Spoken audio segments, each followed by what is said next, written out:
নমস্কাৰ, মই মিলন শইকীয়া। আকৌ এটা নতুন ভিডিঅ'ৰ সৈতে স্বাগতম সকলোকে। আখৰালৈ যাবলৈ ওলাইছোঁ। দেখিছে নহয়, ৰ'দটোৱে খাওঁ খাওঁ অৱস্থা কৰিছে। ছাৰটো দেখি হঠাৎ মনত পৰিল, আন্ধাৰ হ'লে ছাৰটো নাইকিয়া হৈ যায়, বাকী মানুহবোৰনো কেনেকৈ লগত থাকিব। এইবোৰ কিবা কিবি ভাবি আহি পালোহি আমি ইতিহাস থিয়েটাৰ কেম্পত। কাৰণ আমাৰ দিনে ৰাতিয়ে প্ৰেক্টিচ চলি আছে আৰু কেইদিনমানৰ পাছত আমি বাহিৰলৈ ওলাই যাব লাগিব। আৰু অৱশেষত আমাৰ বহুত অপেক্ষিত নাটক ৰামৰাজ্যৰ লক্ষ্মণ আহি পালেহি। শ্ৰদ্ধাৰ অভিজিত ভট্টাচাৰ্যদেৱৰ ৰচনা আৰু পৰিচালনাৰে আমি আজিৰ পৰা আৰম্ভ কৰি দিলোঁ ৰামৰাজ্যৰ লক্ষ্মণ। আৰু যেনেকৈ ভাবি আছিলোঁ তাতকৈ বহুত ওপৰৰ নাটক এখন। সঁচাকৈ আমাৰ ইতিহাস থিয়েটাৰৰ 2025-26 বৰ্ষৰ 3খন পৃথক পৃথক নাটক লৈ আমি ৰাইজৰ মাজলৈ যাবলৈ ওলাইছোঁ। আৰু অসমবাসী ৰাইজক আমি সম্পূৰ্ণভাৱে ক'ব পাৰোঁ যে 3খন নাটকৰে 3টা বেলেগ বেলেগ সোৱাদ। গতিকে 3খন নাটকত আপোনালোকে বেলেগ বেলেগ সোৱাদ পাবলৈ আহিব লাগিব ইতিহাস থিয়েটাৰ কেম্পলৈ। আমাৰ যেতিয়া প্ৰথম আৰম্ভ হৈছিলে মানুহ নহয় প্ৰেমিক নাটকখন, মানুহ নহয় প্ৰেমিক নাটকখন আমি প্ৰেক্টিচ কৰি থাকোঁতে ভাবিছিলোঁ এইখন বহুত বেছি ভাল নাটক দেখোন।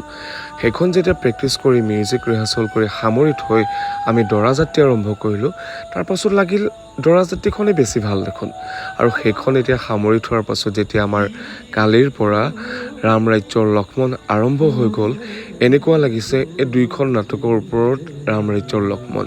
মানে আমাৰ 3খন নাটক ইখনৰ পৰা সিখনতকৈ ওপৰত নাটক। গতিকে আমি সম্পূৰ্ণভাৱে আপোনালোকক ক'ব পাৰোঁ যে আপোনালোকে 3খন নাটকত সম্পূৰ্ণ বেলেগ বেলেগ সোৱাদ পাব।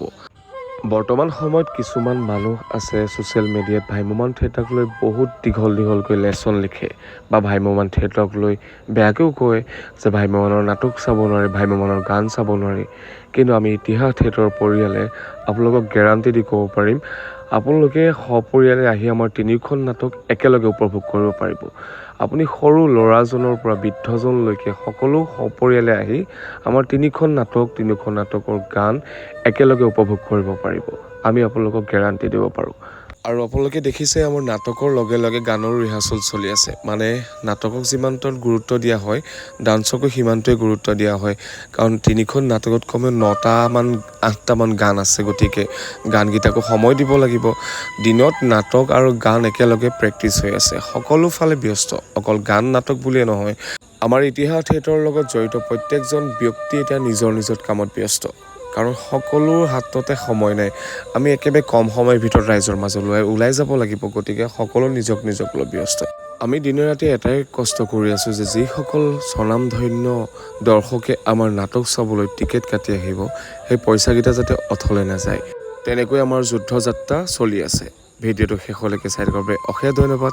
আকৌ লগ পোৱাৰ আশাৰে বাই বাই।